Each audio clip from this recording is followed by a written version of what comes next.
Hello and welcome to this Strobies educational DVD. Let's take a look and see what we've got in the package.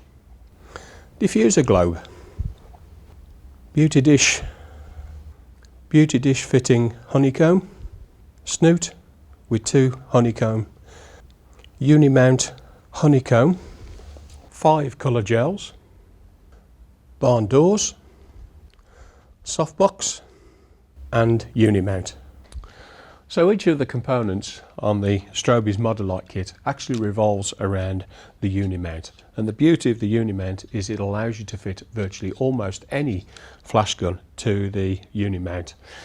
This is quite simple to use. We use these little knobs on the side so we can unlock and lock them. All we do here is we simply put these onto the flash gun, and then you'll see 2 little holes just about here, and this wants to be roughly in the centre of our flash gun. Lock that off into place, and that allows us then to lock that onto the flash gun. It doesn't have to be too tight, it doesn't have to be too loose. Then each of the components then literally clips into place, rotates and clicks into place. To unlock it, all we have to do is pull down the little line on the side, twist, and we can change each of our components to actually fit onto the uni-mount. Simple as that. This is a reflector which also can be used as a beauty dish and also as a honeycomb holder. In the centre you will see that there are 3 prongs. They have slotted screw heads in. You don't need to undo those. Each of these products basically just slots over and pushes down over the top of them and allows them to stay in place. To undo them, you simply put your finger inside, pull it off, and then you can change it for another one,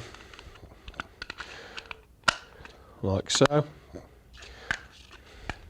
And then we can also use the honeycomb inside the reflector, and this is quite good because what this does is this allows us to see light and it travels in one direction. So as I change the reflections, the angle of the reflector, we can actually see that honeycomb is actually changing the direction.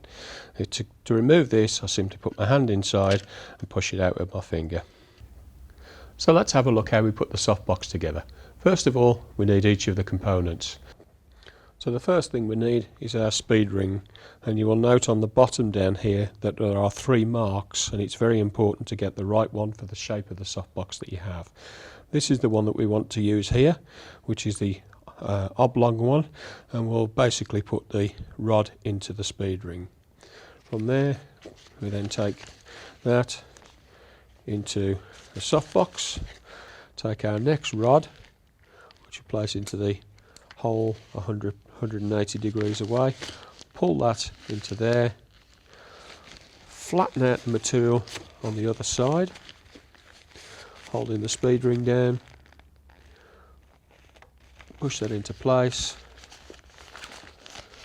tuck that into the top pocket, and then our last one simply goes into our top pocket. So you hold down the speed ring, pull the material across, put our rod into place, like so, and then this simply goes into there.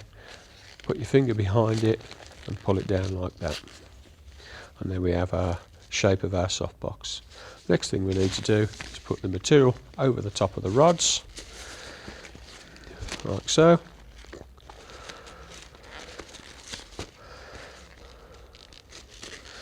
And that's it, nice and simple, job done. The next thing we need to do is to mount our uni-mount onto the back of the speed ring. Let's have a look how we do that. Offer it up to the speed ring, twist it, rotate it to lock it into place. Now we've got a horizontal, so it'll actually be a horizontal softbox on a speed light. And if we want to twist it around, put it on a slightly different angle, we can now make it into a vertical softbox. Today I'm going to show you a system that allows us to set the flash to suit any given aperture on the camera. But for that we need to do a series of tests. So let's see how that goes together. But first we need a tape measure. Measuring out roughly 6 feet from the target. This allows us to get consistency so that we can adjust each of the bits of power to suit the aperture that we're working at. On the DVD you will find this chart as a PSD file. You should build this in your own time to replicate the system for your equipment, which will be different to mine. I will show you how to do this by taking a series of 8 images. So here we are on 1/2 of a second at f8, and we're going to take our first shot on full power of the target. There's our first shot, and we can see that's quite bright, so I'm going to reduce the power to half power now. Take another shot. Still exactly the same camera settings. As you can see, it's starting to look a little bit darker. Come down to 1/4 power. I'm not concerned about the spillover on the back at the moment. Come down to 1/8 power. Next shot. We're getting darker all the time. Come down to 1/16. Take that. We can see our target is getting really quite dark now. Down to 1/32.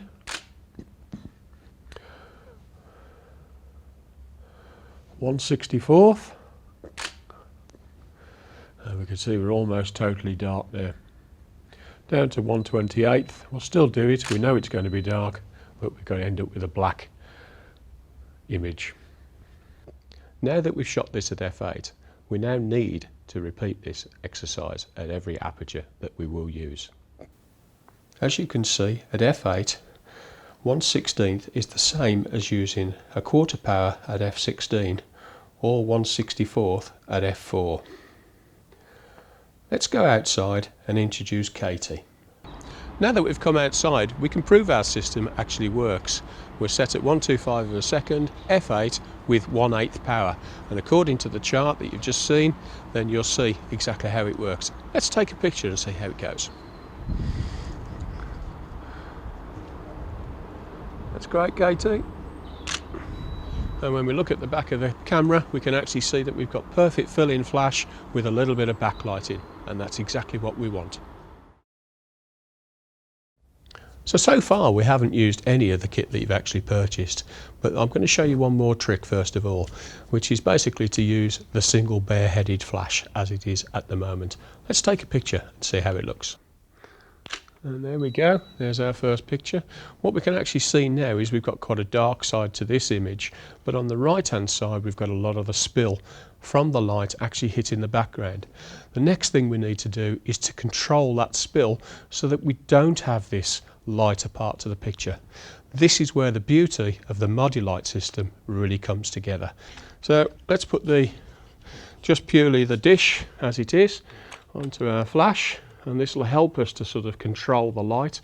I'm sure we'll probably still get a little bit of spill onto the background, and let's just try another shot and see how that looks. Okay, Katie, that's lovely. There we go.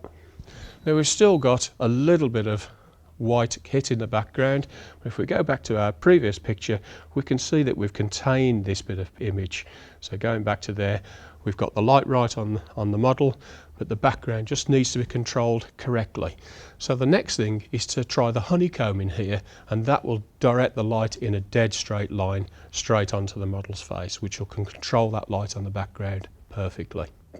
So here's the honeycomb, and all we're going to do is slot that into the reflector. Let's do that now.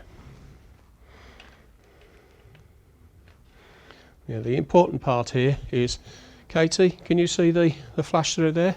Okay, that's good. As long as you can see the flash, it's in the right direction. That is good. Let's take a picture and see how it's controlled it. So there we go. There's our picture. Now we can see that when we've put the honeycomb on, that we've actually reduced the power a little bit. So what we need to do is up the power just a touch. So we'll change that power setting on there. We'll change that to half power, and we'll do that again.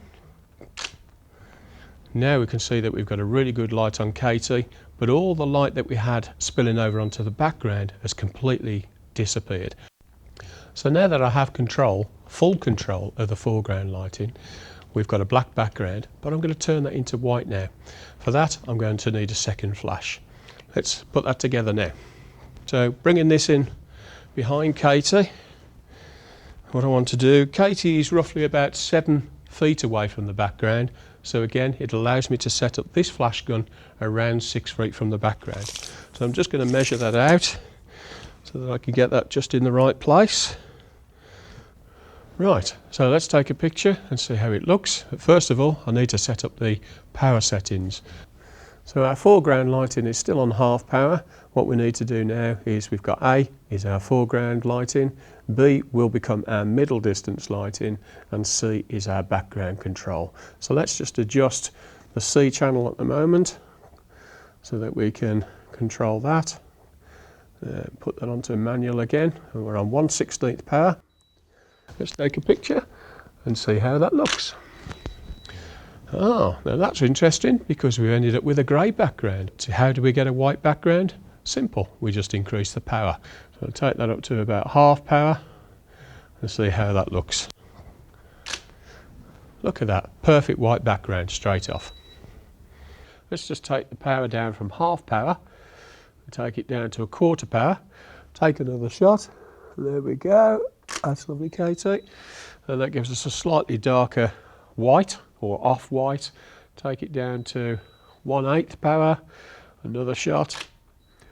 And now we can see that we're starting to get a really nice grey background.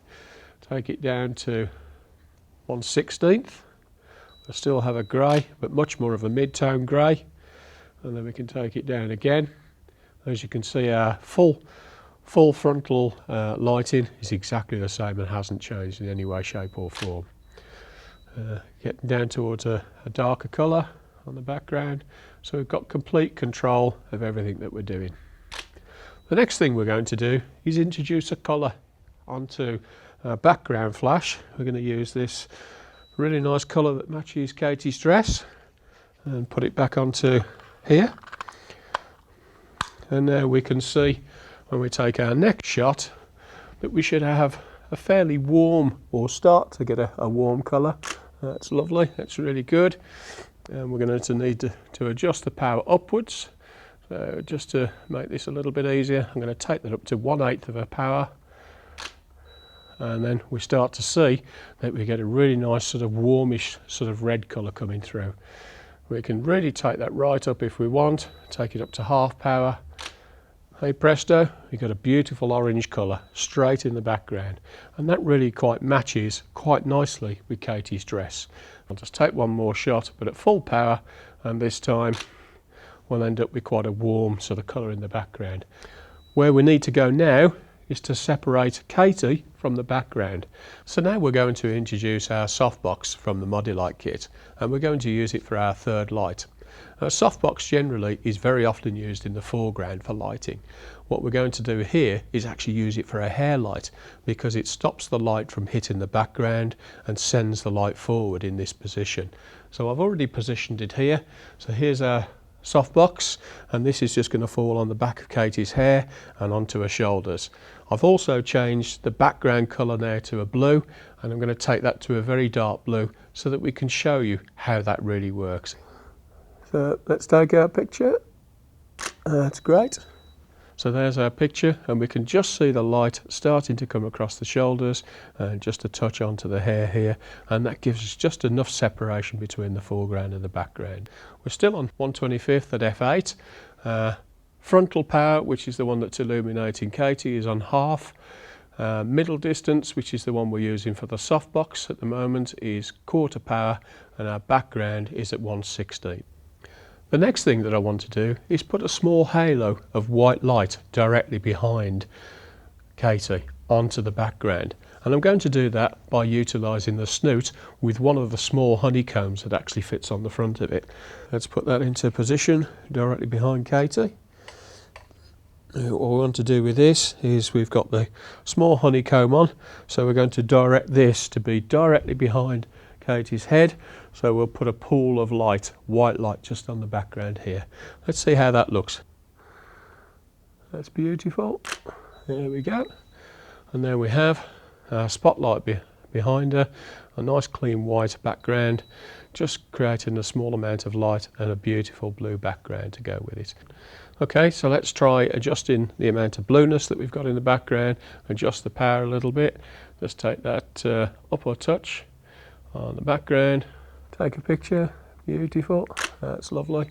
And now we can see that we've still got our spotlight, but we've actually got a really nice, quite a high contrast blue in the background. So let's try something completely different. Let's imagine that we have to do a jewellery shoot, and what we need to do here is we need to light that jewellery. So when we look at Katie now, she's actually got changed again, and the skin tones looks absolutely beautiful. But also the jewellery is quite high gloss, so we want to bring that out as much as possible with our lighting. So I'm going to use just 3 flash guns to make this work. I'm going to illuminate a face just on this side.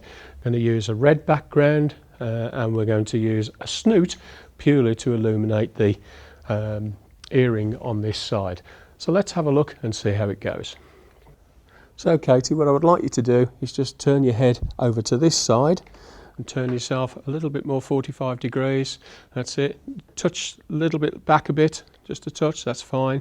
Now bring up your arm with the bangle on, put it onto your shoulder. That's absolutely beautiful. And look at the flash gun. That's beautiful. Now that's really come up quite well.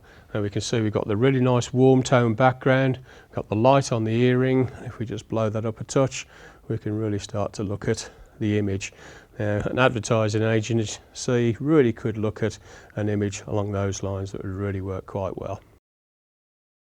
So now I'm going to show you how to use the diffuser globe. We're still going to use very similar settings, except that now I'm going to be using 1/25 at f2.8 on the camera. Still 100 ISO, but as you can see the dome is actually now pointing back. What I'm intending to do here is to use 80% of the light to bounce off the wall behind me, and 20% then will go forward and illuminate the main subject. So we will get a very soft and diffuse light, and it works really well. So let's take a shot and see how it looks. That's beautiful, that's superb. It's good. Beautiful. Just turn your head just towards me. That's beautiful. That's good. It's really good. So now we can actually see with Katie sitting up on the desk, we can see that we've got really nice illumination with just one light. Yeah, it's amazing. Good. Yeah. Really good. So that just about wraps up what we've done today. Hope you've enjoyed it. If you want to know any more information, please take a look at the website interfitphotographic.com. Thank you.